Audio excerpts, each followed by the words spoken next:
What is up, YouTube? So have you ever wondered how to make one of those coin rings out of a silver dollar? Well, if you've been wondering how to do that, this video is going to show you step by step just how to make one of those.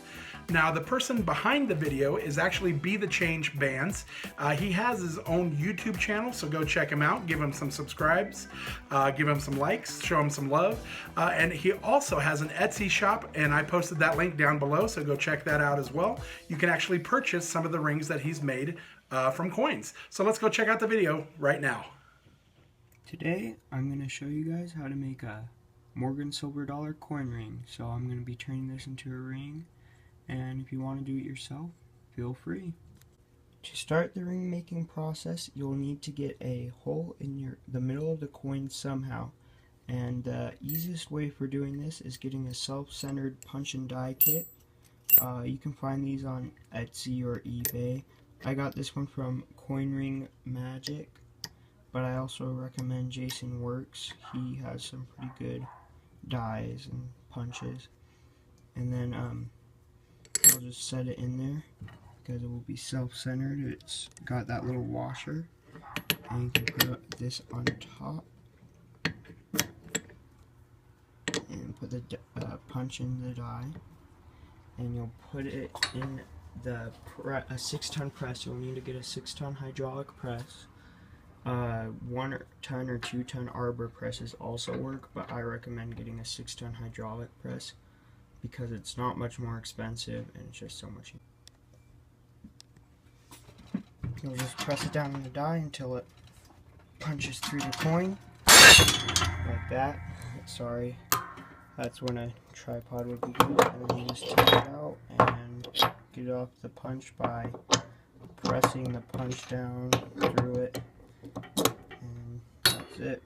Well, that's the first step. Okay, for the next step, you'll need a deburring tool. You'll just run it along the inside of the edge, quite a bit on each side, till you can just run your finger along and it's really smooth.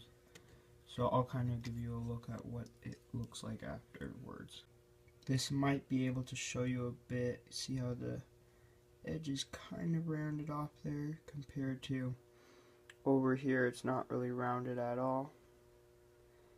Got the round, and I'll do the same thing to this side, and then we'll just use some 20 grit sandpaper and run along the inside. I'll show you what that looks like, and then we can move on to starting to form the ring.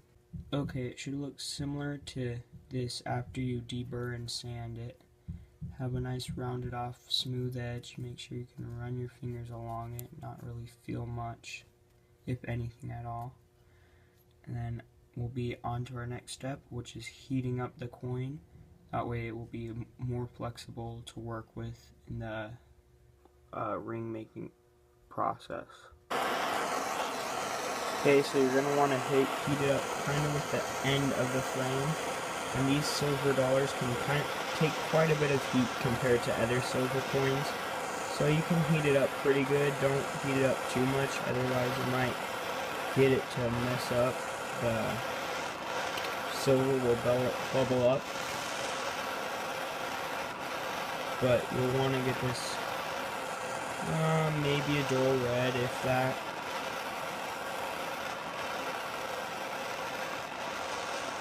You just keep going around in a circle. That way you're heating up all of the coin, not just one spot.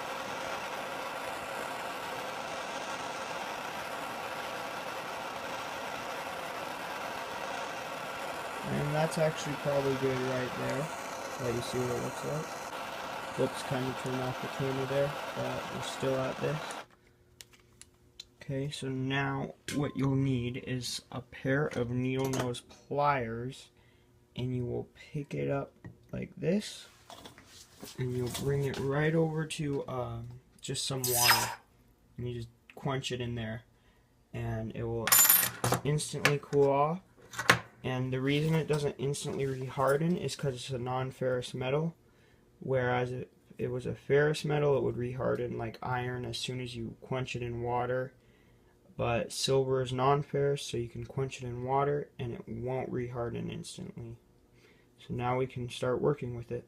The next three things you'll need is I like to use Jason Works 1.5 17-degree pitch die, coning die. You can get those off his Etsy shop, and then he also has the cones. This is the starting cone. I think this is called the universal cone. I can't remember, but you can get it on his Etsy shop. I think Coin Rings USA also makes some, so if you wanted another option, there you go. The last thing you'll need is plumber's tape. And the first thing you need to do is wrap this around. You'll want to kind of hold on to this until you wrap it around once or twice over this part. That way it will just hang on to itself, and then keep wrapping it all the way from here to about here. I'll show you when I'm finished. This is what it should look like. When you're finished, it should look something like this. You want to wrap it around each area like 2 to 4 times. And yeah, so now that we've got the coin heated up, this wrapped up, let's move on to the next step. Okay, so when we're putting the coin in the die, you'll want the side that you want on the outside of the ring facing down in the die. You want to make sure that side's facing down. That way it will be on the outside of your ring, and then you'll have the other side facing up, and that detail will be preserved because you got the cone wrapped up. And now let me put this in and straighten it up, and I'll show you from there. Okay, so we got it all straightened up. We'll just start pressing on the handle. And if you are wondering where I got this press from, I just got it from Harbor Freight. You can get it pretty cheap with the coupons they have. You can get it for like 65 bucks. And now you're just going to want to watch the coin as it goes down to make sure it doesn't go off to the side. Like this one's just tilting a slight way a bit. So you just take it out and adjust it. I might have to put the camera down. I think I got it. Let me put the camera down. Okay, I've got it readjusted and straightened out. And now you'll just keep pushing. If you notice it going off a bit, just fix it. Just keep pushing. I gotta tighten that up a bit. Until it is tight on your cone. Let's see if I can get it to focus here. You may have to bring it out, but it's basically until you get a lot of force that's telling you can't push anymore. But let me take it out and show you what I mean by it being tight on it. You basically don't want any separation between the cone and the ring, which there isn't really any here. And so now we'll move on to the next step. Okay, since I'm going to be making a smaller size, I'm going to be using Jason Works Swedish wrap die. I really recommend getting these if you're going to be getting into coin rings. And then it has the pushers with it that just pushes it down. And then you'll need to wrap this thing up with plumber's tape. I'll show you what it looks like afterwards. And then we're going to be pushing it down this die. And the plumber's tape will preserve all the detail on the ring. So this is pretty cool. This is where the ring starts to really form. Okay, so this is what it should look like. It should be wrapped up really good because you want to make sure this detail's preserved. Otherwise, the ring is basically ruined. I mean, you can still do something with it. But anyways, you'll probably want to use at least half a roll of that plumber's tape. And just make sure it's wrapped up good because you do not want these things to get their detail lost. Okay, so once you get the ring in the die, you'll want to put this right on the rim of the coin. You want to try and center it the best you can. That seems pretty good. And you will just push down on this. I gotta recenter it. I didn't center it the best, but that sometimes happens. It's not a big deal. You can just recenter it, especially with these Morgans. They have such thick rims, you can just recenter.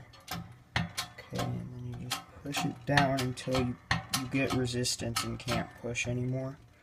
Because these pushers only go a certain amount down. that's as far as this one will go.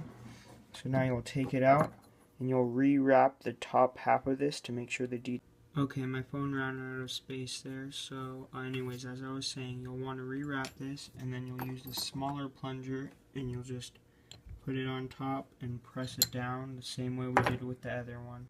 Okay, once you got the ring rewrapped really well, you'll just do the same thing as we did with the other one. It's going to be hard to show, but just keep pushing with the plunger until you get too much hesitation where it won't let you put any more, press any more. Okay, that's it. Let me push it out. Okay, so now you'll probably just want to take that off and rewrap the entire thing, and then we got to press it down one more time until it goes all the way through. Now we'll finish pushing it through the die after I got it rewrapped up really well.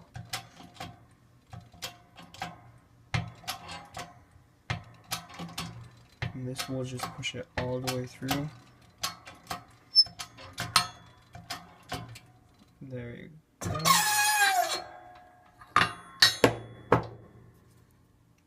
And this isn't finished yet. We got to do a couple more steps and then we'll be good to go. I'll take this off and show you the next step. Okay, I'm going to reheat it up, and then after that I'll show you what I'll do next. Okay, so now I got the ring re-annealed. I'll use this 1.2 and 1.1 25 degree pitch die from Jason Works, and I will put the coin in like this, and I will press it down in the press with the plungers from the Swedish wrap die kit, and I'll get it all set and I'll show you what it looks like. Okay, and I'll just start pressing down, and I don't want to press down too much. Probably just press down maybe halfway, not even, probably. That's probably good right there. Sorry, it's hard to videotape with one hand. Let's check. Yeah, I think that will be good, and then we'll do the same thing with the other side. Let me get it all set, and I'll show you what it looks like.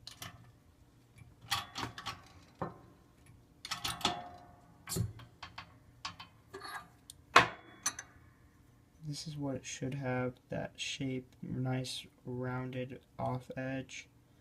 And then, so next step is just deburr the top rim until it's not really even there. That way you can just have a smooth, nice fit. And I'll show you the finishing touch, but besides that, it will be finished, and then you just gotta add the finish you want, like a patina, or if you want a shiny finish, there's a way to do that. I'll show you both. Okay, so that top rim should look like this after you deburred it and sand it. And so next we need to take some steel wool. Use quadruple zero grade steel wool. Here, I'll grab that.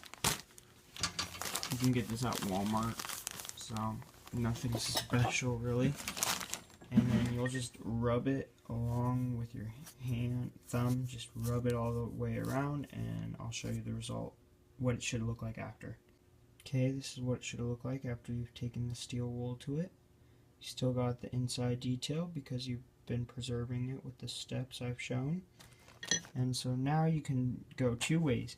You can just take a jewelry wipe and just wipe it and make it shiny, leave it shiny, or you can take this liver of sulfur. I prefer to use the gel because it just works better in my opinion, and it lasts longer. But there's also a powder you can get. I recommend the gel, but it's your...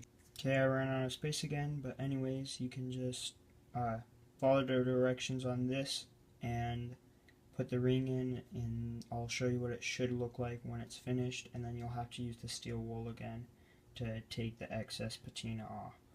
This is what it should look like after you've let it sit in the sulfur, but before you've used the steel wool. And now I'll use the steel wool and let you see what it looks like after. Okay, I forgot to mention you'll also want to use a jewelry wipe. But this is what it looks like after you've steel wooled it and jewelry wiped it. This lighting really isn't doing it justice. I'll have to get some better pictures or videos of it tomorrow. But anyways, thanks so much for watching. Also, this video was kind of put together in a hurry, so if you have any questions about it, just let me know and in the comment section, and I'll try and get back to you. Thanks for watching.